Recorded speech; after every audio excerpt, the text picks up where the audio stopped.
Hola, buenos días Honduras, buenas tardes en España. Es para mí un placer participar en este primer Congreso Internacional sobre enfermedades poco frecuentes en Honduras y por ello agradecimiento al comité organizador por contar conmigo para hablar de este tema, la hepatitis autoinmune, tratamiento de segunda y tercera línea. Voy a comenzar con un caso clínico en mi hospital.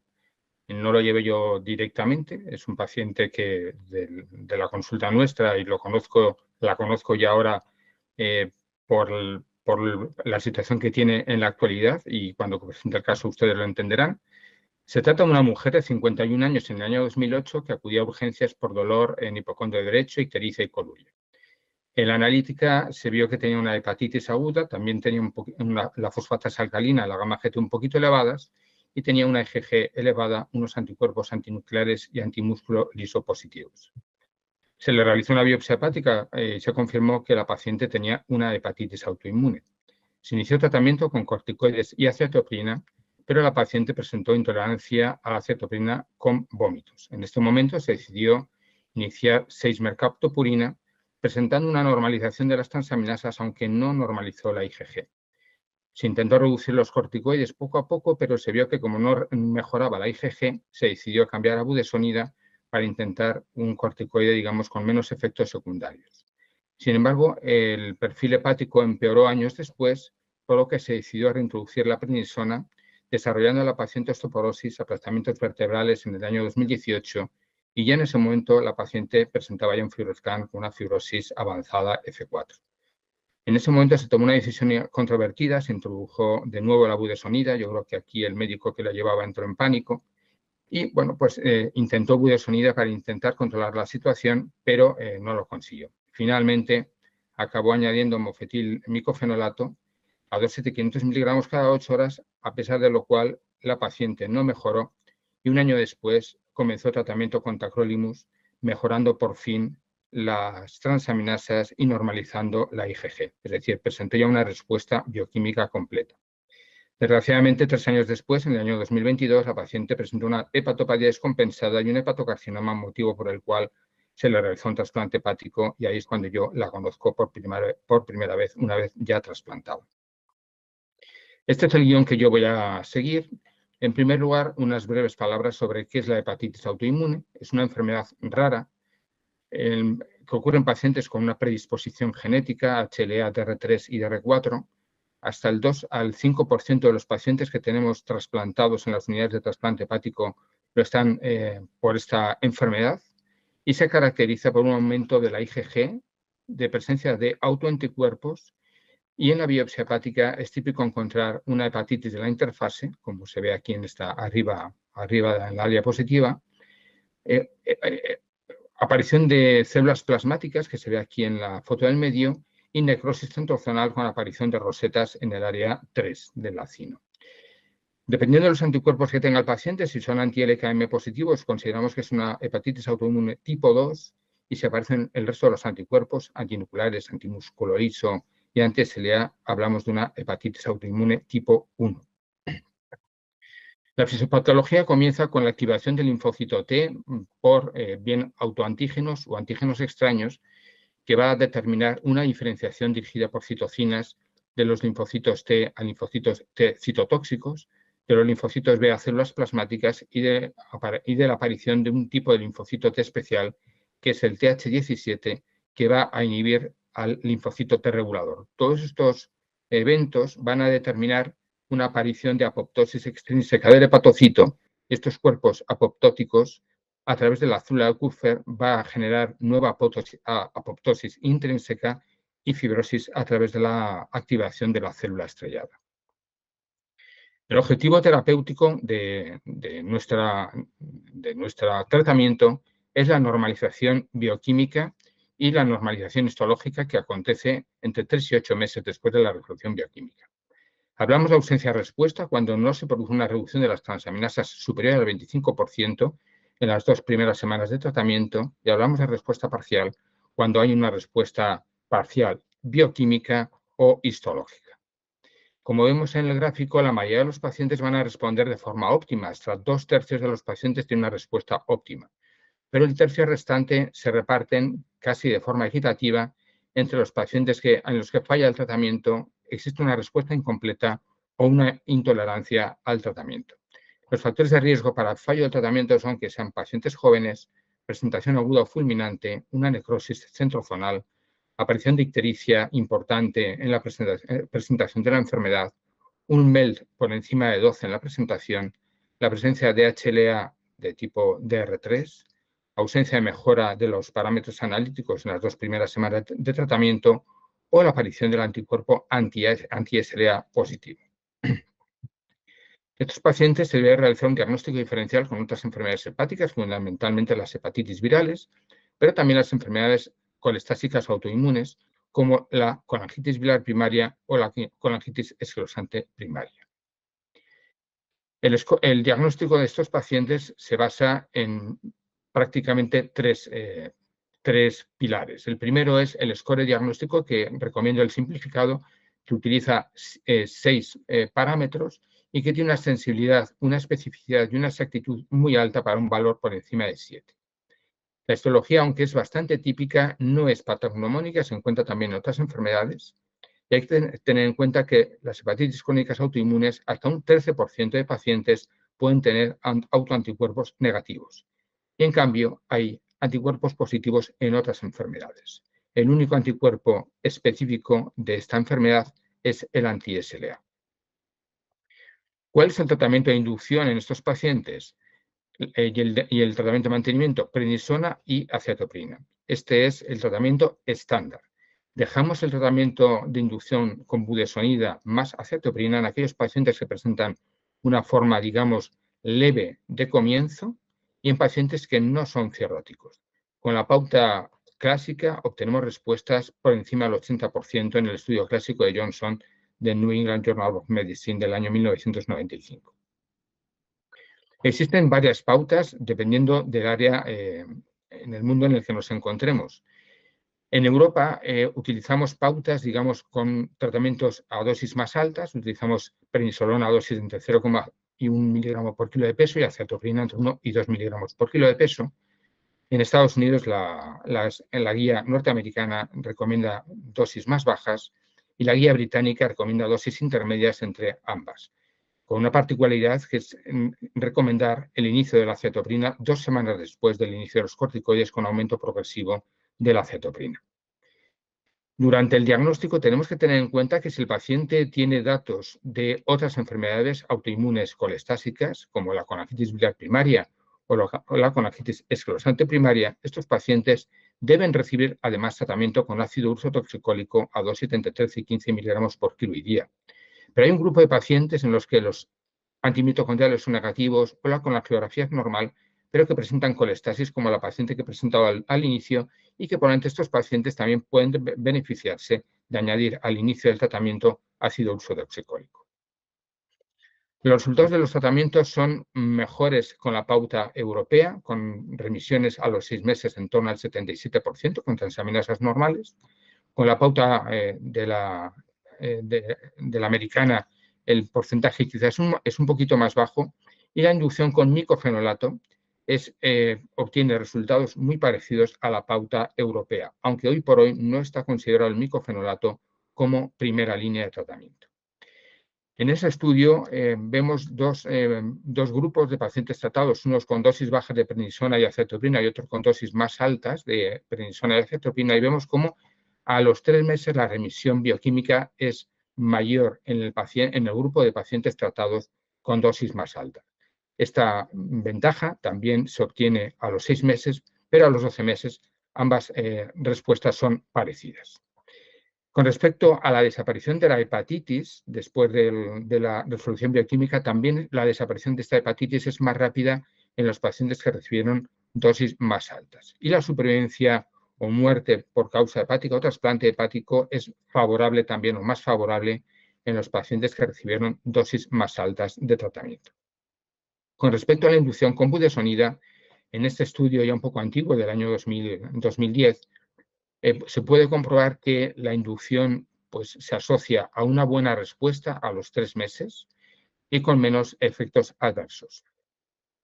Sin embargo, no utilizamos tanto la budesonida como hemos explicado antes, aunque también tiene sus ventajas, como por ejemplo en este estudio que demuestra que en 2 grupos de pacientes que fueron tratados con budesonida, un grupo de ellos por efectos secundarios a prednisolona y el otro grupo que eran dependientes a prednisolona, ambos grupos demostraron una eficacia en torno al 50-60% en la inducción con budesonida, mejorando en 15 de ellos la osteoporosis o la osteopenia que presentaban los pacientes. Sin embargo, se sabe que la utilización de budesonida en pacientes sin fibrosis obtiene buenos resultados con ausencia de respuesta tan solo del 12% y pocos efectos adversos, pero en pacientes con fibrosis es un tratamiento poco eficaz. La tasa de respuesta en pacientes con cirrosis no llega al 40%, es decir, no responden el 60% con un índice de efectos adversos muy, muy alto del 80%. Este otro estudio ya centrándonos en micofenolato en pacientes naive, es decir, pacientes nunca tratados con ningún tratamiento para la hepatitis autoinmune, es un estudio prospectivo realizado en Grecia con 59 pacientes. Vemos que la remisión bioquímica a los 3 meses y a los 6 meses es bastante buena del 88%. Curiosamente, en el análisis multivariante, el predictor de no respuesta fue la GGT elevada al inicio, quizás porque eran pacientes, algunos de ellos, que tenían un síndrome de overlap con una enfermedad, una colangitis biliar primaria.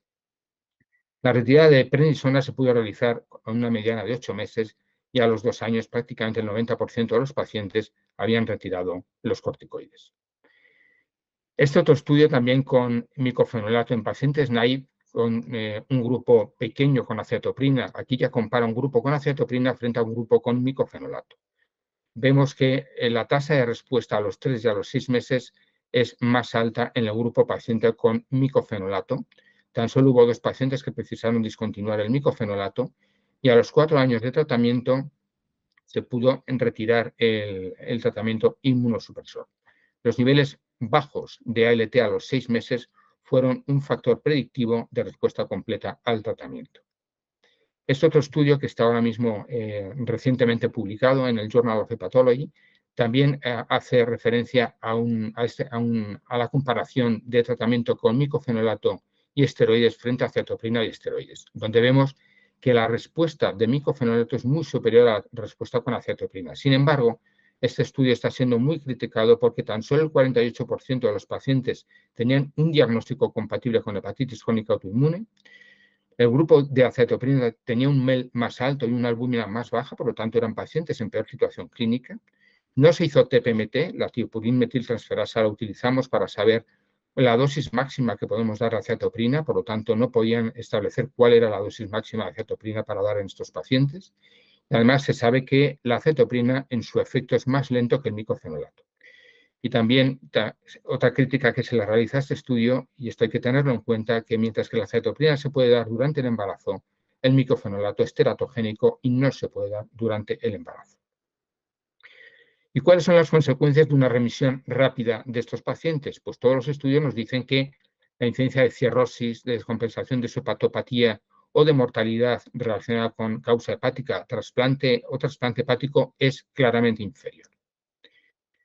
Pero hay algunos pacientes que mejoran la bioquímica y no mejoran la histología y al revés. En este estudio de 60 pacientes vieron que 11 de ellos con resolución histológica mantenían alteración analítica y estos pacientes progresaron la fibrosis hepática. Y al revés, 22 pacientes con resolución analítica vieron que 4 pacientes, un 18% de pacientes tenían una actividad histológica significativa. Por lo tanto, vemos que a veces la resolución histológica y la resolución analítica no van de la mano. Lo que sí demostró este estudio es que aquellos pacientes que mantenían una respuesta bioquímica sostenida durante más de 6 meses mostraron una reducción de la fibrosis y muchos de ellos se pusieron ya en rangos de fibrosis F0. De hecho, en el análisis multivariante, la única variable independiente asociada con la reversión de la fibrosis fue la resolución bioquímica completa.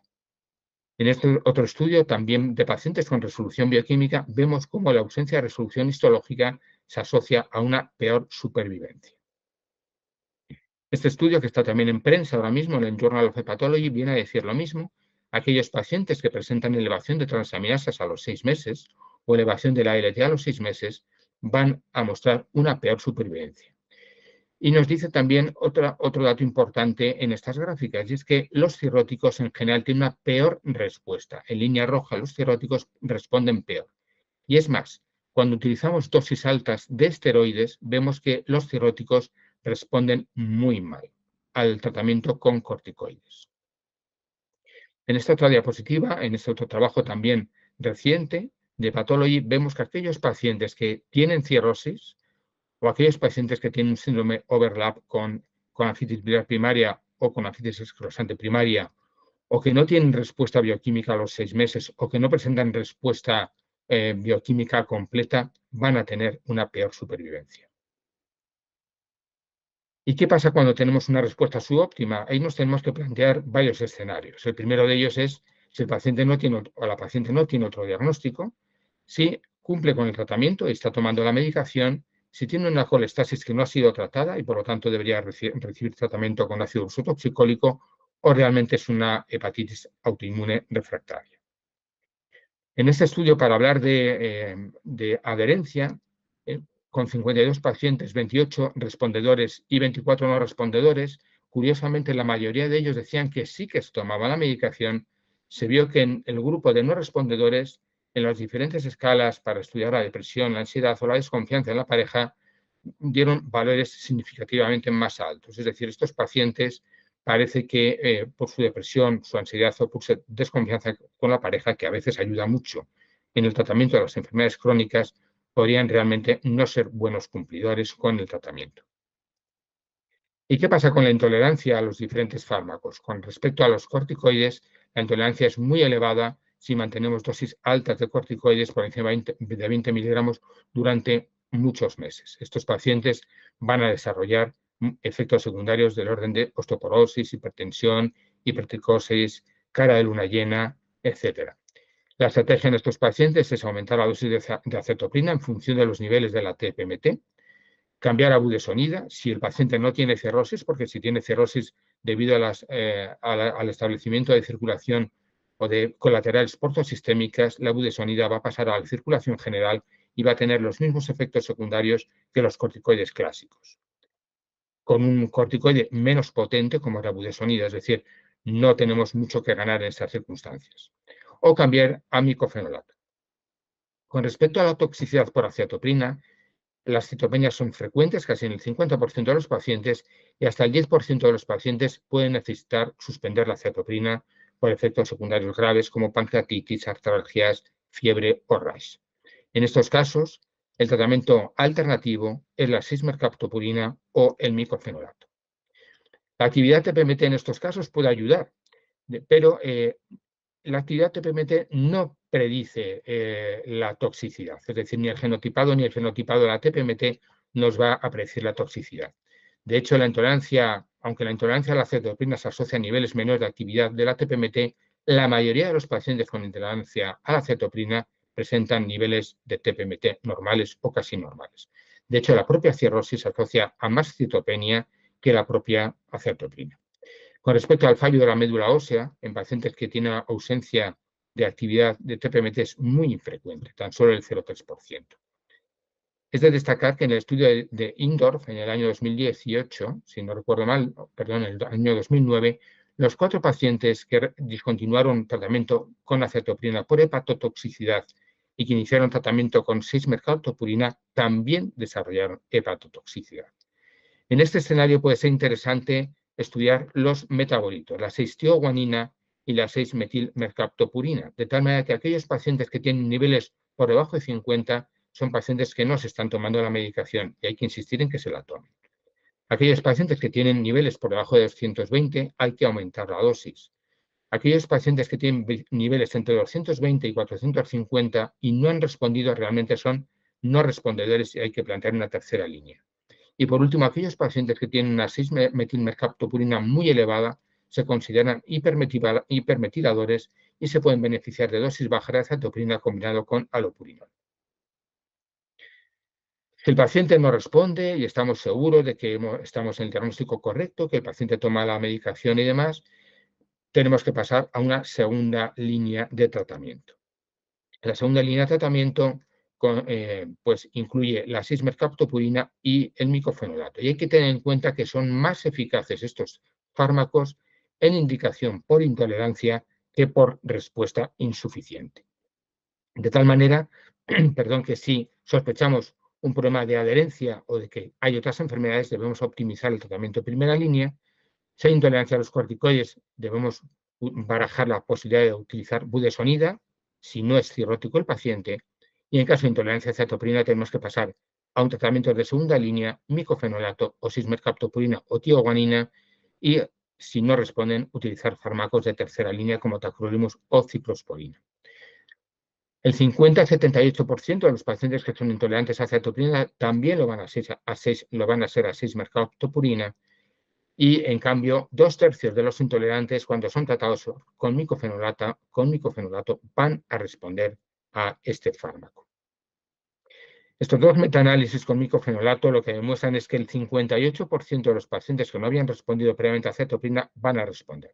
Y la respuesta es mucho mejor en aquellos pacientes que eran intolerantes a cetoprina, con respuestas en torno al 82%, frente al grupo de pacientes que pasaban a una segunda línea por fallo de tratamiento con acetoprina, donde la respuesta va a bajar al 32%.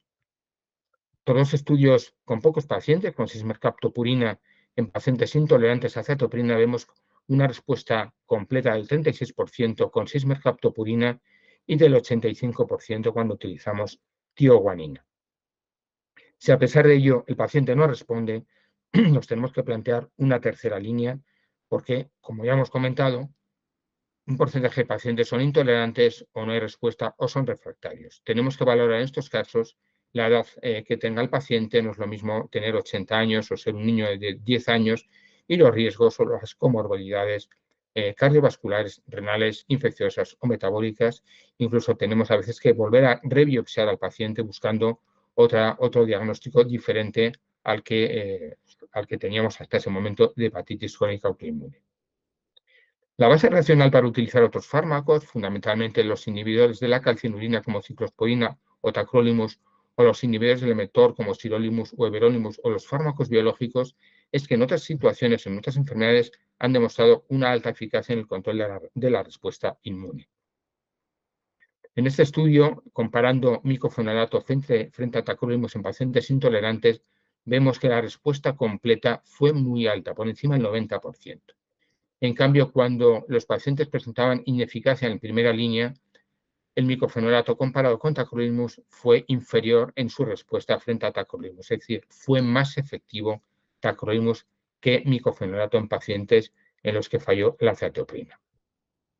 Este estudio también reciente, también con tacrolimus, vemos como la efectividad del tacrolimus es del 78%, aunque la mayoría de los pacientes presentaron doble terapia. Tan solo un 9% de pacientes fueron tratados en monoterapia con tacrolimus, y vemos cómo se produjo una normalización significativa del perfil hepático y de la IgG. Este estudio que está en marcha, el estudio Taylor, viene a buscar o a dar respuesta también a qué es mejor en estos pacientes que han fallado la cetoprina, si micofenolato o tacrolimus, en un estudio aleatorizado. El último paciente se prevé que se incluya en el año 2025 y tendremos resultados a partir del año 2026. En general, los niveles de tacrolimus y de ciclosporina que buscamos en nuestros pacientes son un poquito más bajos que en los pacientes trasplantados, y en términos generales la respuesta o mejoría o normalización del ALT con tacrolimus es del 75%, aunque en la mayoría de los pacientes tenemos que ajustar la dosis por efectos secundarios. Los otros fármacos como ciclosporina, ciclofosfamida, metotrexato, rituximab, infliximab, sirolimus, everolimus o cloroquina tienen muy baja evidencia, son estudios muy cortos, con pocos pacientes, muchas veces casos clínicos, y no hay mucha evidencia de tratamiento con estos pacientes. De tal manera que el uso de infliximab y rituximab no lo utilizamos por el alto riesgo de infecciones, y metotrexato, ciclofosfamida y everolimus está basado en series de casos, por lo tanto, con muy baja evidencia. La toxicidad de estos fármacos es conocida, fundamentalmente los corticoides van a ser trastornos de origen metabólico. La budesonida se tolera muy bien, salvo que el paciente sea cirrótico, en cuyo caso tiene los mismos efectos secundarios que el resto de los corticoides. En cuanto a la cetoprina, lo frecuente son las citopenias o la toxicidad gastrointestinal, lo mismo que en el micofenolato, fundamentalmente diarrea y citopenias. Los niveles de la calcinurina se asocian a nefrotoxicidad, neurotoxicidad, hipertensión y en el caso de la ciclosporina, hiperplasia gingival e hipertricosis. Y por último, en los niveles del mTOR, fundamentalmente dislipemia y proteinuria y edemas. ¿Cuándo podemos retirar la inmunosupresión en estos pacientes? Pues al menos después de 3 años de tratamiento y siempre y cuando el paciente lleve 2 años al menos con respuesta bioquímica. En estos casos nos podemos plantear suspender el tratamiento. Se recomienda una biopsia hepática previa a la retirada para confirmar que existe normalidad histológica. Aquellos pacientes que tienen un nivel de transaminasas por debajo del 50% del valor normal o un EGG por debajo de 1200 van a mantener la respuesta a largo plazo. De tal manera que, bueno, pues el 50% de estos pacientes que cumplen estos criterios van a permanecer en remisión durante los 28 primeros meses. Pero el otro 50%, los que van a recaer, recaen de forma muy precoz, en los primeros 6 meses después de la retirada del tratamiento. ¿Cómo nos vamos a dar cuenta de la recaída? Pues lógicamente por el aumento de las transaminasas. En una biopsia hepática vamos a volver a ver actividad histológica, nos vamos a ver de nuevo con los anticuerpos elevados, sobre todo la IgG va a estar elevada otra vez. La ISEL sugiere que en estos pacientes, si detectamos la recurrencia muy precozmente, podemos tratar con dosis menores a las de inducción. En este estudio se ha visto, lo que demuestra es que aquellos pacientes con recaídas múltiples después de la retirada del tratamiento se asocia a más presencia de cirrosis y de muertes y trasplante hepático que aquellos pacientes que tienen solamente una recurrencia. Por supuesto, los que se mantienen en remisión completa prácticamente pues, no tienen recurrencias y no tienen mortalidad y no tienen evolución a cirrosis. Por último, unas palabras de lo que yo llamo cuarta línea, y es el trasplante hepático. Como ya he comentado al inicio de la exposición, casi el 5% de nuestros pacientes trasplantados tienen esta enfermedad. Y llegan al trasplante hepático por 2 vías. Una por la enfermedad hepática crónica, como una cirrosis como otra normal, es decir, la aparición de descompensación de su hepatopatía en forma de varices gastroesofágicas, encefalopatía ictericia o carcinoma hepatocelular, o de forma aguda. Cuando esto ocurre en España, estos pacientes tienen criterio de urgencia cero, es decir, de ser trasplante urgente, el primer órgano disponible en el país se dedica a los pacientes con urgencia cero. Cuando tenemos un paciente que tiene una bilirrubina que debuta con una bilirrubina por encima de 20 miligramos de decilitro, tenemos que pensar que ese paciente probablemente vaya a ser candidato a trasplante hepático y debemos preparar al paciente antes de que desarrolle encefalopatía hepática, porque si la desarrolla tenemos el tiempo ya muy limitado a 24 o 48 horas nada más. Este estudio retrospectivo en Estados Unidos con fallos hepáticos fulminantes por hepatitis autoinmune utilizando estos 3 criterios diagnósticos, la presencia de autoanticuerpos, la hipergamaglobulinemia o la biopsia compatible, con 193 pacientes, vieron que los mejores predictores de supervivencia libre de trasplante o muerte a los 21 días era una bilirrubina baja, un INR bajo, unas plaquetas altas y que no existiese coma. De tal manera que consiguieron hacer una fórmula matemática que conseguía dar una predicción de trasplante hepático o de muerte tan buena como el MELD. Es de reseñar que en este estudio el 13% de los pacientes no tenían autoanticuerpos, la presencia de fibrosis avanzada o cirrosis fue casi de 1/3 de los pacientes, la supervivencia de la cohorte fue del 70%, 54% gracias al trasplante hepático y 15% de pacientes que lograron sobrevivir sin trasplante hepático, y la histología fue poco valorable porque la necrosis era tan extensa, más del 75%, que el diagnóstico histológico era imposible. El hepatocarcinoma es otro motivo para valorar trasplante hepático en estos pacientes, y este estudio también reciente del año 2024, con una cohorte de 816 pacientes, lo que nos viene a decir es que a los 30 años la incidencia de hepatocarcinoma en este tipo de pacientes es muy baja, tan solo el 6%, y es más frecuente en pacientes con cirrosis hepática. De tal manera que la aparición de hepatocarcinoma se vincula a estos 3 factores de riesgo: la presencia de obesidad, la presencia de cirrosis o la presencia de colangitis esclerosante primaria. ¿Y cuál es la supervivencia de estos pacientes con trasplante? Excelente. Vemos que la supervivencia del injerto y la supervivencia del paciente a 30 años es muy alta, el 54% del injerto y del 63% de los pacientes, siempre y cuando no se produzca una recurrencia de la enfermedad autoinmune que va a tener un impacto negativo tanto en la supervivencia del injerto como en la supervivencia del paciente, o también si aparecen complicaciones biliares, vasculares, sepsis en el primer año o rechazo neutropénico, es decir, rechazo crónico. Con respecto a evitar la recurrencia de la hepatitis autoinmune, se sabe que esos pacientes tienen que mantener una inmunosupresión más elevada que el resto de los trasplantes hepáticos para evitar este riesgo de recurrencia.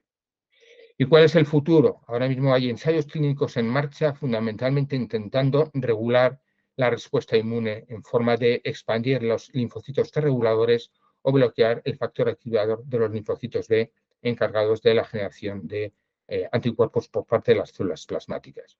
Esto en un futuro podremos ver resultados. Y volviendo al caso inicial, y ya estoy terminando, voy a señalar en rojo aquellas cosas que se pudieron hacer mejor. No quiero decir que se hicieron mal, sino que se pudieron haber hecho mejor, y en verde aquellas cosas que se hicieron bien. Esa paciente tenía colestasis al inicio, podría haberse beneficiado de recibir tratamiento con uso de oxicólico.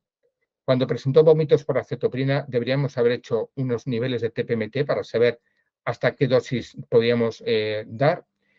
El cambio a 6-mercaptopurina fue el adecuado, pero cuando vimos que no mejoraba la IgG, deberíamos habernos planteado no solamente cambiar a budesonida, sino cambiar a otra línea. Por lo tanto, cuando reintrodujimos la prednisona o reintrodujimos la budesonida, quizás no fue lo más adecuado. Cuando introducimos micofenolato, quizás fue demasiado tarde y la respuesta que obtuvo la paciente con tacrolimus al final de su evolución fue buena, pero desgraciadamente la paciente ya tiene una cirrosis y desgraciadamente se descompensó. En el momento actual, la paciente lleva 3 años trasplantada, 2 años trasplantada, casi 3, y la paciente está en muy buenas condiciones. Los mensajes más importantes que quiero destacar son que la remisión bioquímica se define como pruebas hepáticas y niveles séricos de IgG normales y constituye el objetivo terapéutico. La budesonida solo debe utilizarse para el tratamiento de las hepatitis autoinmunes en pacientes sin cirrosis o con un debut, digamos, leve. En la evaluación de la falta de respuesta hay que evaluar si el tratamiento es subóptimo, si hay falta de adherencia u otros diagnósticos, como las enfermedades colestásicas autoinmunes. La fibrosis hepática es reversible en estos pacientes cuando alcanzan resultados bioquímicos a largo plazo. El micofenolato es el tratamiento de segunda línea más frecuente, siendo tacrolimus y ciclosporina de tercera línea, y de momento no se recomienda rituximab por la excesiva inmunosupresión y el riesgo de infecciones. La recurrencia en pacientes seleccionados es del 50% a los 6 meses. La incidencia de hepatocarcinoma en estos pacientes es baja y el trasplante hepático ofrece unos excelentes resultados a largo plazo. Y muchas gracias por su atención. Después de remisión. El seguimiento después de mi enfermedad, después de remisión, ¿qué debe incluir? En el seguimiento, a ver, en teoría podemos suspender el tratamiento, como he dicho, después de 2 años de normalización bioquímica y al menos 3 años desde el inicio del tratamiento. Esta es la teoría.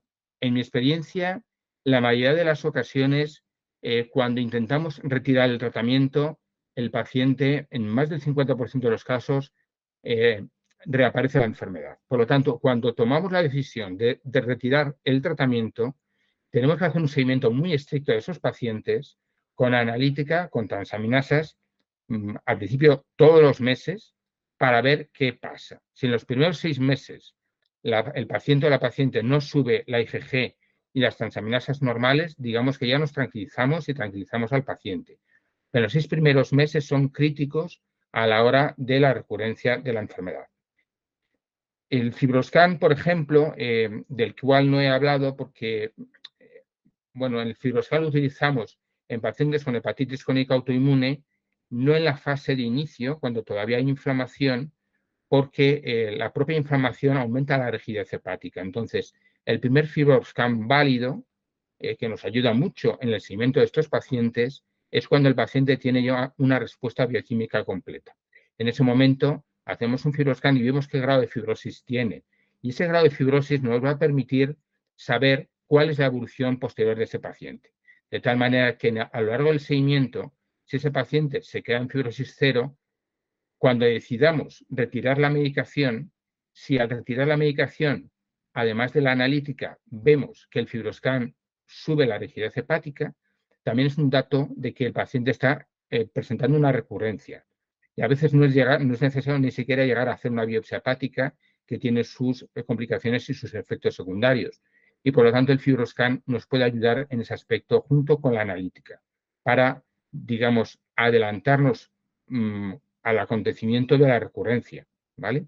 Entonces, en definitiva, va a ser la bioquímica hepática, la inmunoglobulina IgG y el fibroscan las herramientas en las cuales nos vamos a basar una vez que retiremos el tratamiento para saber si el paciente continúa en remisión o el paciente, sin embargo, o la paciente recurre. Y una segunda pregunta, doctor. Si padezco de hepatitis autoinmune, ¿debo hacer exámenes de estudios de control a mis hijos? No, en esta enfermedad, en principio, es raro que la sufran. Hay una predisposición genética, como he dicho, pero no es frecuente que haya padres e hijos con la enfermedad. Como cualquier enfermedad, bueno, pues cuando las transaminases es algo que hacemos con muchísima frecuencia en cualquier analítica, de tal manera que, bueno, pues si en un momento el hijo o hija de una persona con una hepatitis autoinmune tiene elevación de transaminasas, pues habrá que estudiar a ver qué es lo que le está pasando. Pero en principio el riesgo es muy poco probable. Muy bien, agradecemos, doctor, su participación y el tiempo que dedicó a nosotros con su excelente ponencia. Esperamos contar con su participación en próximos eventos como este.